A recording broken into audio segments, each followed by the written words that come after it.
কৃষ্ণ ৰাম কৃষ্ণ ৰাম। আজি এটি নতুন ভিডিঅ' আৰম্ভ কৰিবলৈ লৈছোঁ। এয়া আমাৰ বোকা চাউলৰ জলপান। আজি বোকা চাউলৰ জলপান খাম। ইয়াৰ লগত আছে জুলীয়া মিঠাই, এয়া নাৰিকল চুৰুকা, কল, এইফালে কঁঠাল। এতিয়া আমি ষ্টাৰ্ট কৰিম আৰু খোৱা। এয়া বোকা চাউল চাওক, ৰাতি পানীত তিয়াই থৈ দিলে, ঠাণ্ডা পানীত তিয়াই থৈ দিলে এয়া ভাতৰ নিচিনা হৈ যায়।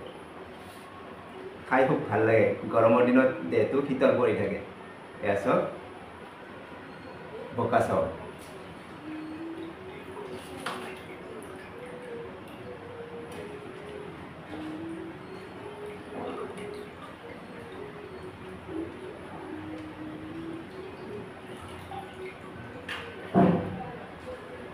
জুতি লগাই খাম আৰু এতিয়া।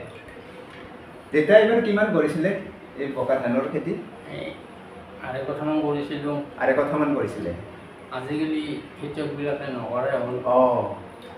কিছুমান ঠাইহে আছে, থাকিলেও আগৰ দৰে নাই। আগৰ খেতিয়কবিলাকে নামটো নোহোৱাই হৈছে বোকা ধানৰ খেতি কৰিছিলে। বোকা চাউল জলপান পথাৰত খাইছিল, ঘৰত খাইছিল। ৰাতিৰ দিনে জলপান চলি আছিল। বিয়া বিহু যিকোনো কাজকৰ্মবিলাকত এই বোকা চাউলেই চলি আছিল। খেতি পথাৰত চলিছিল। তাত জুলীয়া মিঠাই দিয়ে, কল দিয়ে, দৈ গাখীৰ, এইবিলাক বৰ সুন্দৰ ঢুকাইছিলে। কিন্তু আজিকালি আমাৰ যিবিলাক ল'ৰা ছোৱালী তেওঁলোকেতো এইটো শুনিয়ে পোৱা নাই। সাধু কথাৰ দৰে ক'ব লাগিব এতিয়া।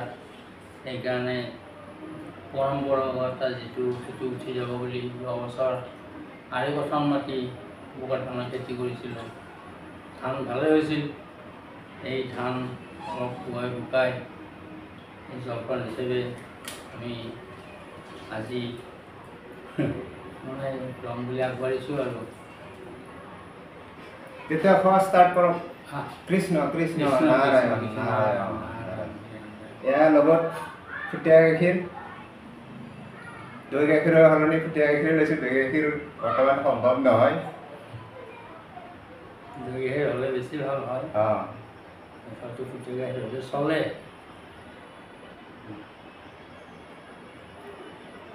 এতিয়া বোকা চাউলৰ জলপান আমি মানে ষ্টাৰ্ট কৰিলোঁ। মানে আক্ৰমণ দিয়ক দিয়ক, আক্ৰমণ কৰক মানে আনক আৰু পুৰা পুৰাই খাব লাগিব। আপোনালোকেও বোকা ধানৰ খেতি কৰি এই বোকা চাউল খাওক।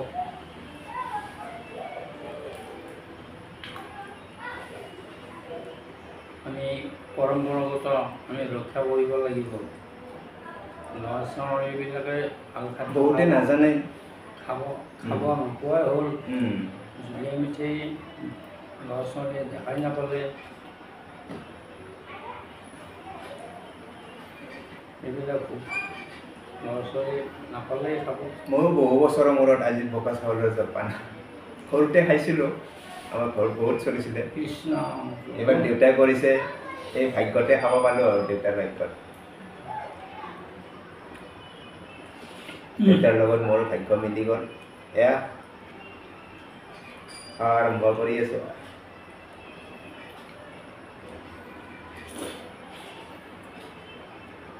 মজা। গৰমৰ দিনত আপোনালোকেও খাই চাব, যিহেতু কিমান ভাল লাগি থাকে। গৰমৰ দিনকেইটাত এই বোকা চাউল খাবই লাগে। ৰাতিপুৱা এনেকৈ বোকা চাউলৰ জলপান খাব একদম বৰ সোৱাদ লাগিছে। আপোনালোকেও খাব। তামাম টেষ্টি। আপোনালোকেও খাব। গৰম আৰু ভিতৰত সোমাই থাকিব নোৱাৰে, গৰম বাহিৰ হৈ যাব। ফিৰফিৰাই লৰ মাৰিব গৰম। দেহত যিখিনি গৰম সোমাই থাকে চব ফিৰফিৰাই লৰ মাৰিব। গৰম ক'ত থাকে? এয়া গৰমৰ মেডিচিন এচি চাউল। এই খাই দিয়াৰ লগে লগে দেহটো খাত পৰি যায়।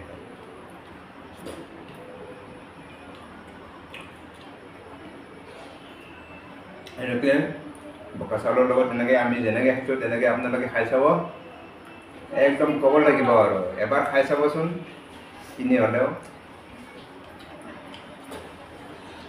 জিভাৰ পানী পৰি থাকিব একবাৰ খাই পোৱাৰ পিছত মই সৰুতে খাই পাইছিলোঁ কিন্তু মনত পৰি আছিল কিন্তু ভাগ্যৰ বলত মই দেউতাৰ লগতে পালোঁ খাব মই সৰুতে এই বোকা চাউল জলপান হিচাপে 3 বা 4 বাৰ আমি খাই আছিলোঁ গধূলিও খাওঁ দুপৰীয়া খাওঁ ৰাতিপুৱা খাওঁ ইয়াৰ আৰু ভাজি মুড়ি বনাই খাওঁ ইয়াৰ ভাতো খাব পাৰি বেলেগকৈ এচি নালাগে আৰু এচিত থাকিবা এয়া বোকা চাউল খালে তাৰ ভিতৰত এচি ফিটিং হৈ যায়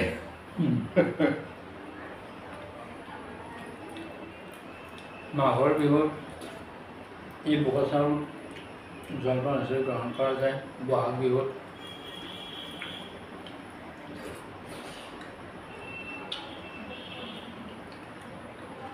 আপোনালোকে খেতি কৰক নিজৰ খাওক ল'ৰা ছোৱালীক এইবিলাক পৰম্পৰাগত শিকুৱাই যাওক খেতি থকাবিলাকে খেতি কৰি হ'ব আকৌ যিবিলাকৰ নাই কিনি খাব পাৰিব ক'ৰবাত নহয় ক'ৰবাত পোৱা যায় খুব কম পোৱাটো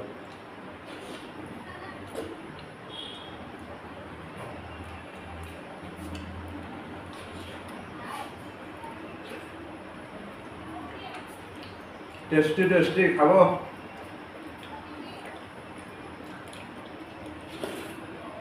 আমি উঠাৰ পৰা খাই দিলোঁ পুৰা দিনটোৰ কাৰণে টেনশ্যন নাই আৰু গৰম ক'ৰবাতে পেলাব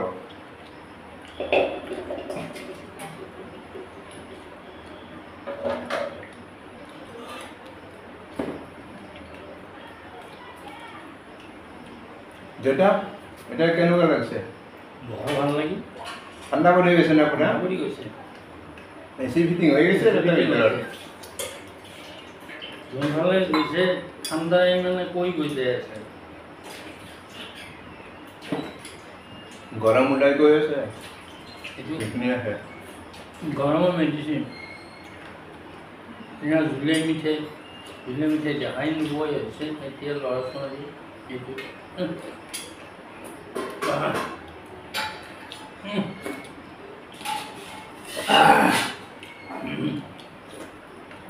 মানুহ খাওঁৱে লাগি আছে কাইলৈ খাম আৰু জুলীয়া মিঠাই কি খাব জুলীয়া মিঠাই খাব লাগে পেটৰ গেষ্ট্ৰিক নহয় পেট চাফা কৰে খাব আপোনালোকে খাওক গোটেইবোৰে খাওক গৰমৰ দিনত খাব বিশেষকৈ ঠাণ্ডাৰ দিনততো আৰু ঠাণ্ডা থাকে গৰমৰ দিনত দেহটো ঠাণ্ডা কৰাৰ কাৰণে গৰমৰ দিনত খাব দিনটোৰ কাৰণে টেনশ্যন নাই বোকা চাউলৰ জলপান বিৰাট টেষ্টি সোৱাদ ভৰা লগতে দেহৰ কাৰণেও বহুত উপকাৰী এইটো আঠিয়া কলেদিও খাব পাৰি বোকা চাউল আঠিয়া কল দৈ গাখীৰ জুলীয়া মিঠাই গতিকে আমাৰ খোৱা সমাপ্তি হ'ল যদি ভিডিঅ'টো ভাল পালে সকলোৱে লাইক কমেণ্ট শ্বেয়াৰ আৰু ছাবস্ক্ৰাইব কৰিবলৈ পাহৰি নাযাব গতিকে আপোনালোকে হ'ব আজিলৈ কৃষ্ণ ৰাম ধন্যবাদ ধন্যবাদ